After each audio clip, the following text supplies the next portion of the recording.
রাধে রাধে বন্ধুরা, আমি রসবড়া চাটনির যে রেসিপিটা শুরু করেছিলাম 3 দিন আগে, আজ তার শেষ পর্ব। তোমাদের কেমন লাগলো তা কিন্তু তোমরা অবশ্যই আমাকে জানিও।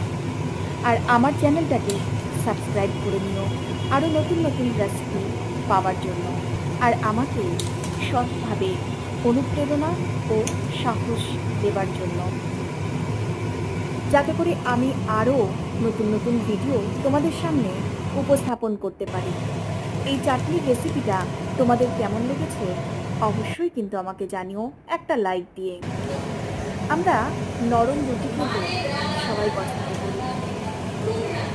নরম রুটি বানাতে হলে আমরা যখন আটা মাখবো, তখন সেই আটাতে যদি আমরা পরিমাণ মতো একটু নুন আর চিনি মিশিয়ে নিয়ে এবং একটু সাদা তেল দিয়ে যদি আটাটাকে ভালো করে মেখে নিই, তাহলে কিন্তু রুটি নরম আর তুলতুলে হবে।